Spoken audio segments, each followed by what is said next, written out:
Est-ce que vous contribuez au développement du Cameroun? Ou bien vous êtes des personnes égoïstes qui aspirent seulement à réussir seules et lorsqu'on ne les soutient pas, ils disent qu'on ne les accompagne pas. Ils disent qu'on n'accompagne pas les jeunes. Il faut déconstruire ces croyances-là. Il faut enlever ça de votre tête. Avant de dire qu'on ne me donne pas telle chose, posez-vous la question, qu'est-ce que moi je donne d'abord aux autres personnes? Est-ce que j'accompagne mes camarades de classe? Est-ce que j'accompagne mes petits frères? Il y a les grands frères ici qui sont à la maison avec les petits frères et ne prennent même jamais le temps d'étudier avec les petits frères, soit disant qu'ils sont occupés. Mais qui vont dire que le gouvernement doit les soutenir, les grands frères doivent les accompagner. Ce que tu attends des grands frères, c'est ce que tu dois donner aux petits frères. Est-ce qu'on a compris? Ce que tu attends des grands frères, c'est ce que tu dois donner aux petits frères. Si tu ne donnes pas, si tu as les petits frères que je ne te donne rien, tu ne dois rien attendre des grands frères aussi. Il y a une phrase que j'aime trop du docteur Raoul. Il dit, quand quelque chose est déjà sale, je n'ai plus besoin de le salir. Si j'entre dans la vie de quelqu'un, si ce n'est pas pour l'aider à avancer, je n'entre pas.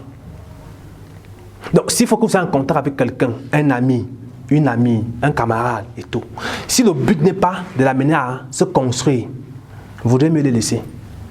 S'il faut plutôt être là à vouloir le faire échouer, à le critiquer dans le but de le faire abandonner, à l'insulter au quotidien, à dire comment il est mauvais et tout, vaudrait mieux ne pas faire ça. Il faut toujours regarder ce qui est bien, quel est l'aspect positif dans ce que la personne fait et parler de cet aspect positif-là. S'il n'y a pas, vous le laissez. Vous ne parlez pas de ça. Si c'est mauvais, ça va finir par sentir et tout le monde saura.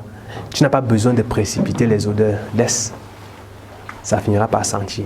Si tu peux faire quelque chose de bien, de positif, fais pour l'accompagner. Mais si tu ne peux pas faire, tu laisses. C'est ça l'orientement moral, civique et entrepreneurial.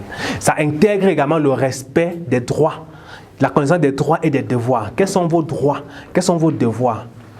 Vos devoirs envers la société, vos devoirs envers vos voisins, vos devoirs envers votre pays. Quels sont ces devoirs-là? Est-ce que vous les respectez? Le respect de la Constitution, le respect des lois, le respect des mœurs, de l'éthique. Est-ce que aujourd'hui on a encore ces valeurs-là? On a perdu ces valeurs. On se concentre aujourd'hui seulement sur l'argent, l'argent. Je le dis toujours, moi je le dis souvent. Lorsqu'on est né, on a un seul objectif sur terre, c'est gagner l'argent. Mais ce n'est pas parce que c'est notre objectif que c'est la seule chose qu'on doit faire. C'est certes ce qui nous amène, c'est ce qu'on veut, mais ce n'est pas la seule chose qu'on doit faire, en fait. Donc je voudrais que désormais vous soyez des personnes responsables, des personnes justes, des personnes vraies. Que s'ils entrent dans la vie de quelqu'un, ça doit être pour l'accompagner, pour l'amener à réussir. Que s'il faut qu'il parle à un camarade de classe, c'est pour lui donner un conseil qui va l'aider à évoluer. Que s'il faut qu'il dise quelque chose sur quelqu'un, ça doit être un point positif. Si une doigt là est mauvais, si tu es une personne responsable, tu ne diras pas aux gens qu'il est mauvais. Tu connais qu'il est mauvais, tu laisses. S'il est mauvais, ça ne va pas se cacher. Parce que ce qui est à l'intérieur, c'est ce qui est à l'extérieur. Donc, ça ne va pas se cacher, les gens vont voir. Pas besoin de contribuer à la destruction d'une personne. Si tu ne peux pas contribuer à l'évolution, laisse la personne comme ça. Il finira par pourrir et sentir.